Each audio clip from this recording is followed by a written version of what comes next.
বদরের ময়দান আমার নিজের চোখে আমি দেখে আসছি।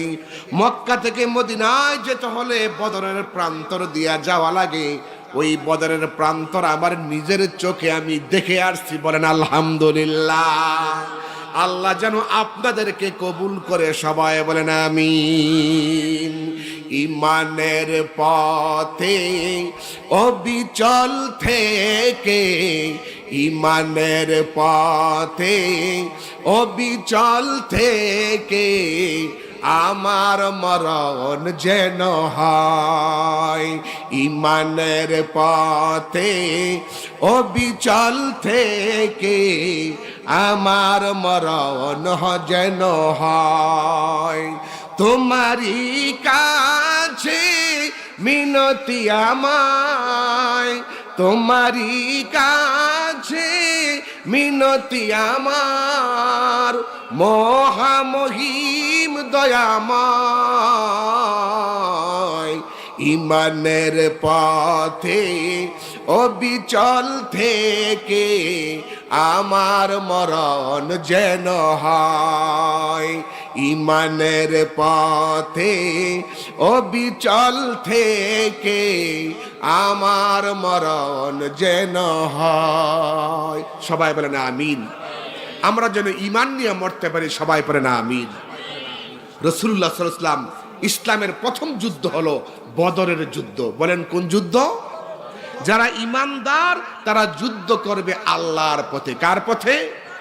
আল্লাযীনা আমানু ইউকাতিলুনা ফী সাবিলিল্লাহ ওয়াল্লাযীনা কাফারু ইউকাতিলুনা ফী সাবিলিত الطاغوت فقاتلوا أولياء الشيطان إن كيد الشيطان كان ضعيفا। আল্লাহ পাক বলে যারা ঈমানদার তারা আল্লাহর পথে যুদ্ধ করবে। সুবহানাল্লাহ বলেন। আর যারা হচ্ছে বেঈমান, যারা কাফের, তারা তাগুদের পক্ষে যুদ্ধ করবে। দীর্ঘ 16 বছর আওয়ামী লীগ আমাদের উপরে জুলুম, নির্যাতন, অত্যাচার করেছে, ঠিক কিনা বলেন? আলেম ওলামাদেরকে জেলখানায় বন্দি করে বছরের পর বছর মিথ্যা মামলা ঝুলিয়ে রিমান্ডে দিয়ে অনেক আলেমকে দুনিয়ার থেকে বিদায় করেছে, ঠিক কিনা? আল্লামা দেলোয়ার হোসাইন সাইদি, যিনি 50 বছর পর্যন্ত কোরআনের তাফসীর করেছে, সেই আল্লামা সাইদিকে পিজি হাসপাতালে ঢুকিয়ে ইনজেকশন পুশিং করে তারপরে তাকে শহীদ করা হয়েছে, ঠিক কিনা বলেন?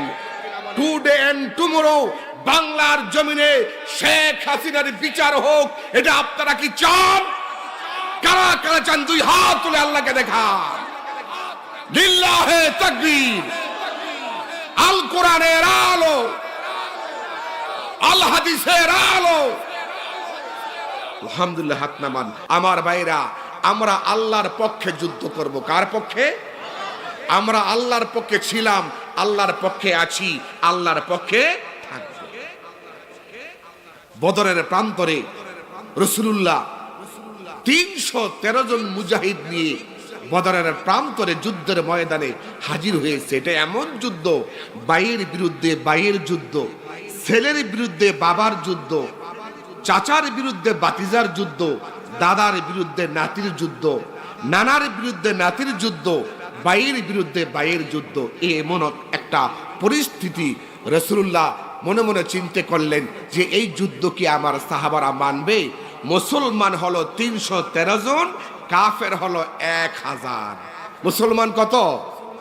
জোরে বলতেন, মুসলমান কত? 313 জন, আর কাফের হলো 1000। আল্লাহর নবী চিন্তায় পড়ে গেল, এই যুদ্ধ কি আমার সাহাবায়ে কেরাম মানবে?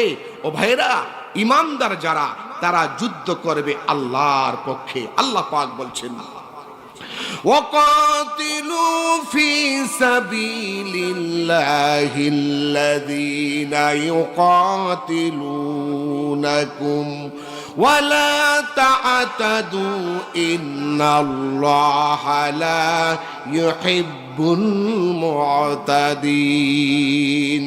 তোমরা আল্লাহর দিন প্রতিষ্ঠার জন্য যুদ্ধ করো, জীবন দাও, জান দিয়া, মাল দিয়া তোমরা যুদ্ধ করো। তবে জেনে রাখো তোমরা সীমা লঙ্ঘন করিও না। সীমা লঙ্ঘনকারীকে আল্লাহ পছন্দ করে না, ভালোবাসে না। এই শেখ হাসিনা কোরআনের বিরুদ্ধে আইন পাশ করেছে, হাদিসের বিরুদ্ধে আইন পাশ করেছে, নবীজিকে গালি দিয়েছে বাংলার জমিনে, অথচ শেখ হাসিনা বিচার করে না। এই কথা ঠিক কিনা? আল্লামা দেলোয়ার হোসাইন সাইদি রাহমাতুল্লাহ আলাইহি বলেছিল, এমন একদিন আসবে ইন্দুরের গর্ত খুঁজে পালাবার জায়গা পাবে না। ঠিক কিনা? আজকে তোমরা ইসলামের বিরুদ্ধে নাফরমানি করছো। 12 কোটি মুসলমান গাছের গোড়া ধরে ঝাঁকি মারবে, মামু বাড়ি দিল্লি যায় পড়বে। ঠিক কিনা? হাসিনা এখন আছে কই? মামু বাড়ি আছে, দিল্লি আছে। আবার আসার জন্য চেষ্টা করতেছে, বলে আমি পট করে চট করে ঢুকে যাব। আমরাও বলবো আপনি চট করে ঢুকেন, আপনার জন্য কারাগার প্রস্তুত আছে, আমরা পট করে আপনাকে আয়না করে বন্দি করব। ঠিক কিনা? আপনারা সবাই রাজি আছেন তো? ইনশাআল্লাহ প্রস্তুতি গ্রহণ করেন, সময় আসতেছে। টুডে এন্ড টুমরু বাংলার জমিনে আরেকটা যুদ্ধ করতে হবে, আর সেই যুদ্ধ হবে কোরআনের পক্ষে। জোরে কোন ঠিক কিনা? আপনারা সবাই রাজি আছেন? কারা কারা রাজি? 2 হাত তুলে দেখান। আলহামদুলিল্লাহ, হাত নামা। আল্লাহ রাব্বুল আলামিন বলেন, ওয়াকাতিলুহুম হাত্তা লা তাকুনা ফিতনাতুন ওয়া ইয়াকুনুদ-দীনু লিল্লাহ। তোমরা ওই সময় পর্যন্ত যুদ্ধ করো যতক্ষণ পর্যন্ত জমিন থেকে ফাসাদ দূর হয়ে না যায়, জমিন থেকে ফিতনা যতক্ষণ দূর না হবে, অতক্ষণ পর্যন্ত তোমরা আল্লাহর পক্ষে যুদ্ধ করবে। জোরে বলেন সুবহানাল্লাহ। فَإِنِ انْتَهَوْا فَلَا عُدْوَانَ إِلَّا عَلَى الظَّالِمِينَ। জালেমদের ব্যতীত কাউকে তোমরা আঘাত করবে না। জালেমদেরকে আঘাত করবে, এদেরকে নিস্তেনাবুদ করে দিবে। জোরে বলেন সুবহানাল্লাহ। বিপ্লব মানে জীবন দেওয়া, বসে থাকা নয়। সে কোনো দিন আসবে না রে, করো যদি ভয়। বিপ্লব মানে জীবন দেওয়া, বসে থাকা নয়। সে কোনো দিন আসবে না রে, করো যদি ভয়। জিহাদের ওই ময়দানেতে যেতে তোমাকে হবে, প্রয়োজন সব রক্তটুকুন জমিনেই ঢেলে দিবে। জিহাদের ওই ময়দানেতে যেতে তোমাকে হবে, প্রয়োজনে সব রক্তটুকুন জমিনেই ঢেলে দিবে। তবু তোমায় লড়তেই হবে, মানিবে না পরাজয়। তবু তোমায় লড়তেই হবে, মানিবে না পরাজয়। বিপ্লব মানে জীবন দেওয়া, বসে থাকা নয়।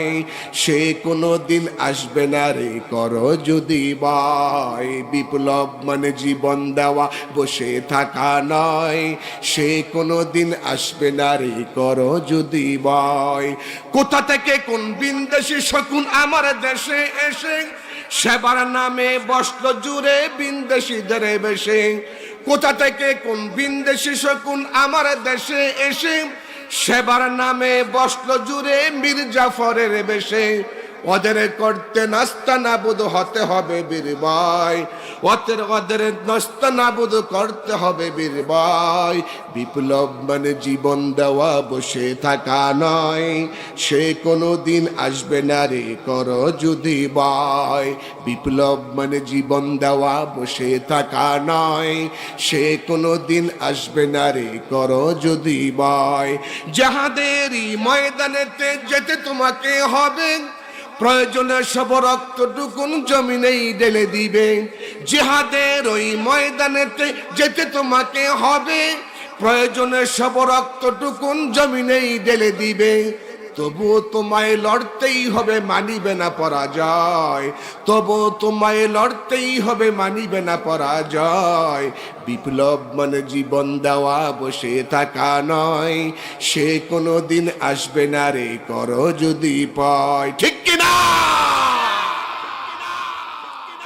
আমার বন্ধুরা, আমার ভাইরা, রাসূলুল্লাহ চিন্তায় পড়ে গেল, এই যুদ্ধ কি আমার সাহাবারা মানবে?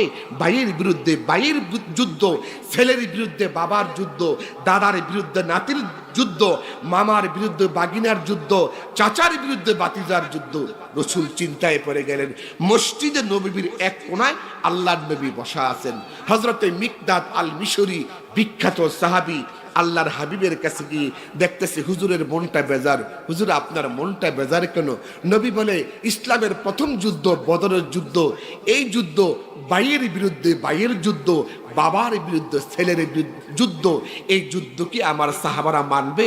এই জন্য আমি চিন্তায় পড়ে আছি। হযরতে মিকদাদ আল মিশরি বললেন, ইয়া রাসূলুল্লাহ, ইনদি বিনা ইয়া রাসূলুল্লাহ হাইসুমা তাশা, আই হাইসুমা আমারাকাল্লাহ। হে নবী, আপনি আমাদেরকে নিয়ে চলেন ওই জায়গায় যেই জায়গায় আল্লাহ আপনাকে আমাদেরকে নিয়ে যাওয়ার জন্য বলেছেন। সুবহানাল্লাহ বলেন। ইন্না লা নাকুলু লাকা কামা ক্বালা বানি লিবানি ইসরাঈল আলাইহিস সালাম। আমরা বনি ইসরাঈলের মতো হযরতে মুসা নবীকে তার সম্প্রদায় বনি ইসরাঈল যেই কথা বলেছিল আমরা ওই কথা বলবো না। বনি ইসরাঈলের সম্প্রদায় বলেছিল, হে মুসা, ইযহাব আনতা ওয়া রাব্বুকা ইন্না হাহুনা কাইদুন। আপনি এবং আপনার আল্লাহ ফেরাউনের বিরুদ্ধে যুদ্ধ করেন, আমরা এখানে বসে থাকব, আমরা এই কথা বলবো না। আমরা তো মুসা নবীর উম্মত না, আমরা হলাম মুহাম্মদুর রাসূলুল্লাহ সাল্লাল্লাহু আলাইহি ওয়াসাল্লামের উম্মত। যেরকম সুবহানাল্লাহ। বাল ইযহাব আনতা ফাকাতিলা ইন্না মাকুমা মুকাতিলুন। ও নবীজি, আপনি আমাদেরকে নিয়ে চলেন ওই দিকে যেই দিকে আল্লাহ আপনাকে আমাদেরকে নিয়ে যেতে বলেছে, ওই দিকে নিয়ে যান। আমরা আপনার পক্ষ অবলম্বন করে যুদ্ধ করব।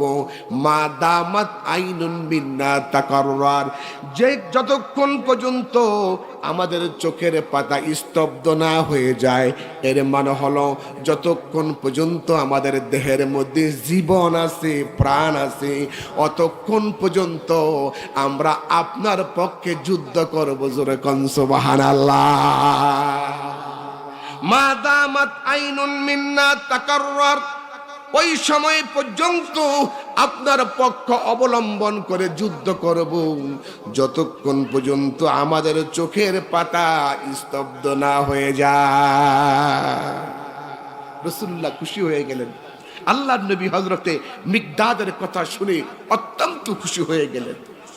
নবীজি বললেন, হে মিকদাদ, শোনো, কুমু বিনা ইলা জান্নাতিন, চলো তোমরা আমার সাথে। কোন দিকে? তোমাদেরকে নিয়ে যাব আমি জান্নাতের দিকে। সুবহানাল্লাহ। কুমু বিনা ইলা জান্নাতিন, জান্নাতুন আরদুহা কাআরদিস সামাওয়াতি ওয়াল আরদি। এমন জান্নাতের দিকে তোমাদেরকে নিয়ে যাব যেই জান্নাত আকাশ এবং জমিনের চাইতে আরো বড়। সুবহানাল্লাহ বলেন। আপনারা বলেন তো, দুনিয়া বড় না জান্নাত বড়? জোরে বলতে হবে, দুনিয়া বড় না জান্নাত বড়? বিশাল জান্নাত। একটা মুসলমানকে সবচেয়ে ছোট্ট যে জান্নাতটা দিবে, এই 7টা পৃথিবীর সমান জান্নাতটা বড় হবে। সুবহানাল্লাহ বলেন। আপনারা কি সেই জান্নাত চান? সবাই চান তো? ইনশাআল্লাহ পড়েন। আল্লাহর নবীর সাহাবী বললেন, ইয়া রাসূলুল্লাহ, আমাদেরকে নিয়ে চলেন, আমরা আপনার পক্ষ অবলম্বন করে যুদ্ধ করব। আমাদের চোখের পাতা যতক্ষণ স্তব্ধ না হয়ে যায়। রাসূল বললেন, এমন জান্নাতের দিকে তোমাদেরকে নিয়ে যাব। কুমু বিনা ইলা জান্নাতিন, জান্নাতুন আরদুহা কাআরদিস সামাওয়াতি ওয়াল আরদি। এমন জান্নাতের দিকে তোমাদেরকে নিয়ে যাব যেই জান্নাত আকাশ এবং জমিনের চাইতে বড়। সুবহানাল্লাহ।